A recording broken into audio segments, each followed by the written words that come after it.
All right, welcome back to another episode of the Top of Off Cricket Podcast. I am your host, Kevin Henry, and as usual, with me, I got my boy them, Walter and Sam, and we talking everything West Indies cricket. So, people, the big question out there with regards to Dr. Kishore Shallow was, will he vacate his post as Cricket West Indies president, seeing that he's been given an official government ministerial position in after the recent elections in St. Vincent and the Grenadines.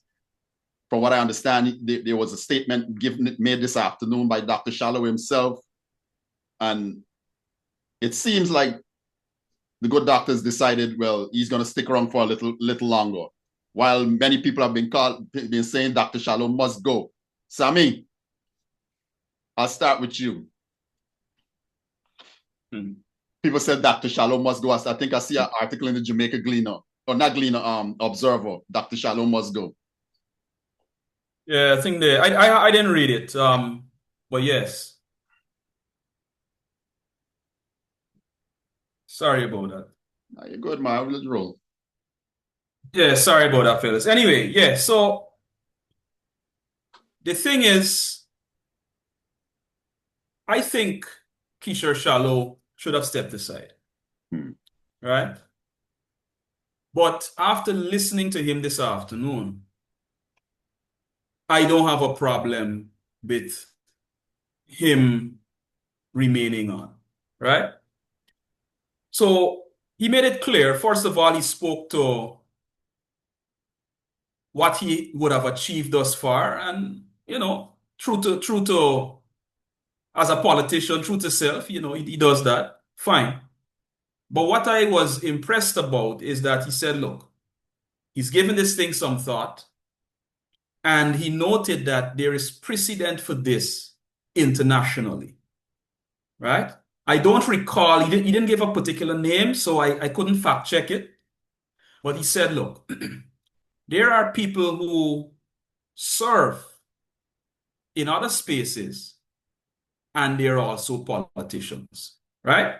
So my accepting him remaining as president until 2027, until his term ends, I would say is premised on that precedent. Good. So I still have to check that, but assuming that he is correct in that regard, that the person or persons are, presidents of cricket boards and they're still in government portfolios, and the ICC, more importantly, the ICC hasn't raised issues with them, I am cool with that. All right. Now, in terms of him having the time, because one of the important concerns has been, do you have the time to be juggling both things, right? And especially, he's not in a portfolio where, oh, he's been doing this for a long time. It's a new administration, a brand new party. And so I imagine there are several things they want to do in St. Vincent and the Grenadines, you see? And so as a result of that, he's going to be spending a lot of time doing the work he needs to do at home. But here's the catch. He made clear that the position that he is in is not one that he's paid for. So Cricket West Indies is not paying him as president. Good. Of course, I imagine that when he travels on official business, they have to take care of him. Absolutely. So if it's a concern, if it's an issue about, oh, well, I'm not being compensated, one will say, yeah, you're not being compensated, but come on now, you're able to go on all these trips. So I take his point, but at the same time, we have to contextualize it within that frame that, well, you're getting a free trip here and you're getting food and hotel and what have you. So in a sense, that's some form of compensation. It is. But the greater point I think he was looking to make is that Chris Daring, as the CEO, is the man doing the day-to-day things. So in terms of the time factor, he's not there. So the long and short of it, without my being able to do the fact-checking, because I don't recall him mentioning specific names, I'm cool with him staying on and finishing his term.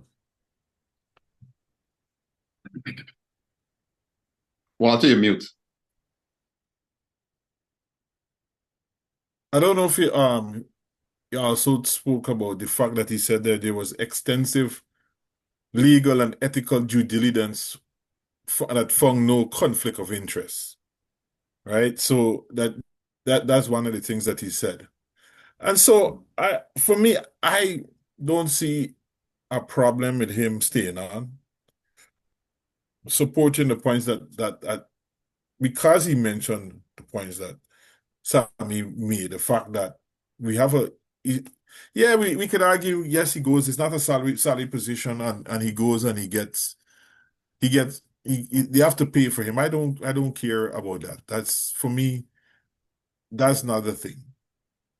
Is that one, why I don't have a problem with him staying on is that we have a Chris Deming running the day-to-day running, as he said. But I would like for him to complete his vision. And he did mention some of his vision in that. And I'll do a quick take. So I don't have a problem with him because I would like for him to continue and finish what he started. Right. And the fact that he also said that he think that he has done better. He basically said it in no uncertain than a lot of and improved than some of the presidents of the past. And we have said that too because he has a different mindset. Right? And he has admitted also that he praised, as we said like in our previous episode, that he praised the West Indies team for the resilience, right? He acknowledged that he's been announced as the elected to Parliament, and some of the claims Kevin and others and Sammy. But we said his progress is over 70% of the revenue report reforms implemented. Women's cricket placed on path of parity. Stronger, fairer compensation agreements with REPA. The launch of the Breakout League with CPL. And the delivery of one of the most successful World Cups in West Indies history in the 2020 World Cup. Right? And he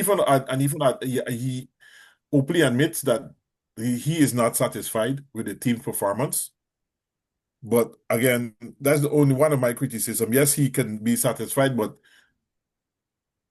one of the things that I would like him to say is that admit, and he had the point, if he's going to go there, is to admit that there is a board responsibility.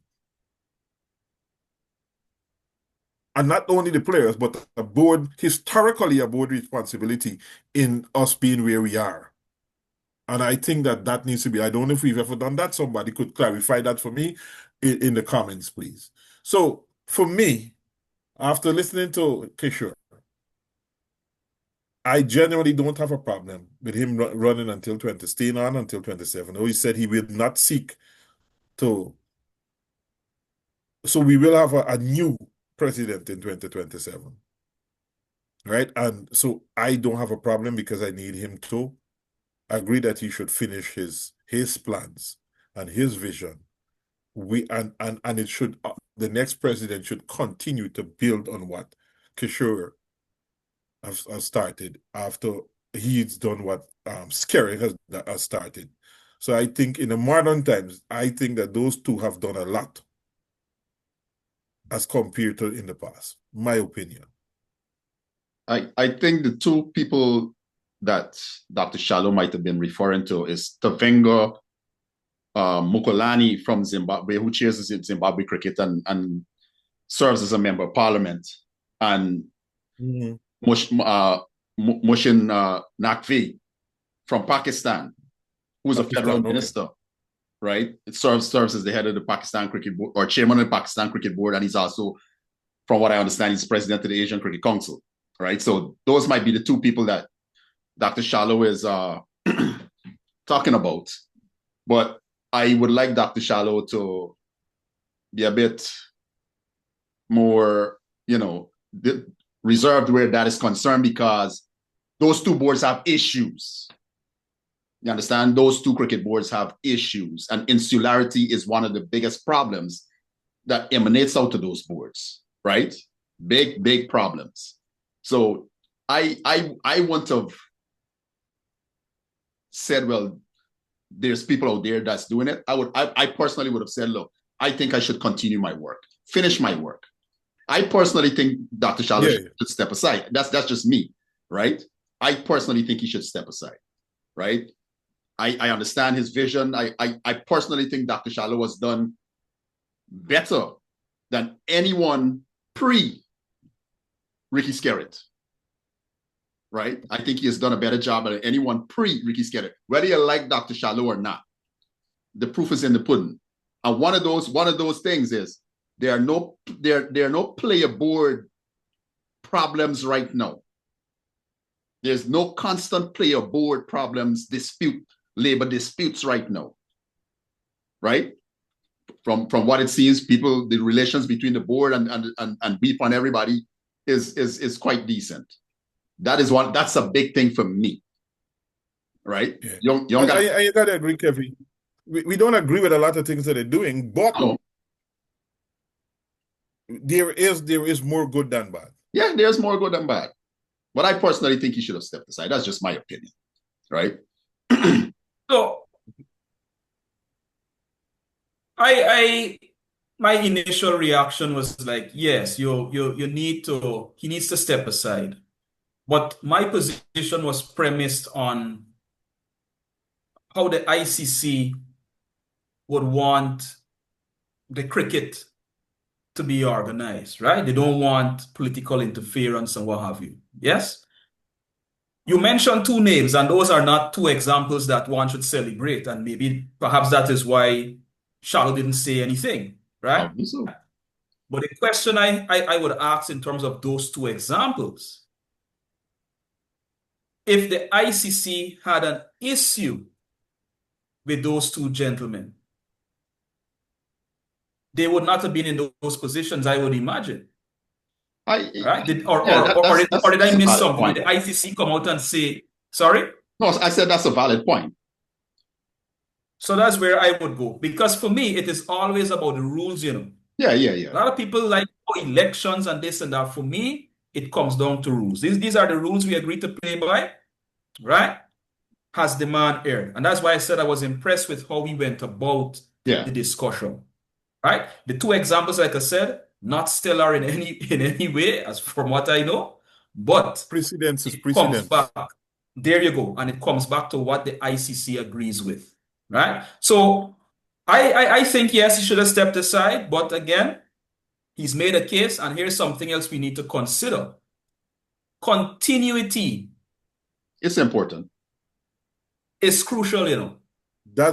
Very many countries in this region like to look at Singapore. Oh, Singapore. And one can question now the political dynamics of what happens in Singapore. But guess what? Lee Kuan Yew was able to rule for many years.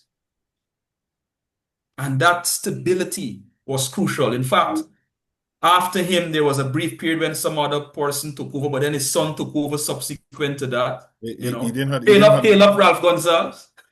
Yeah, he didn't. Yeah, I tried it.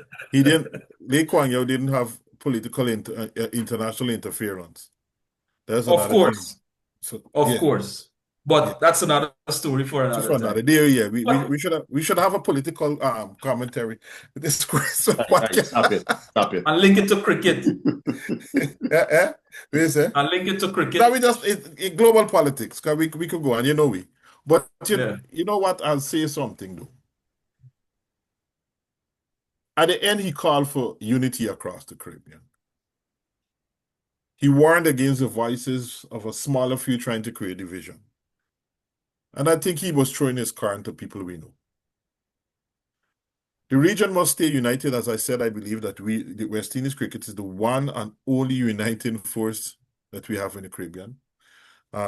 Second, a distant second to the one in Cites.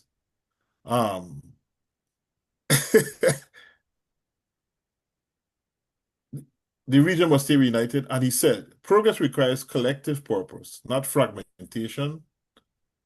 And obviously, he ended with the rally around the West Indies.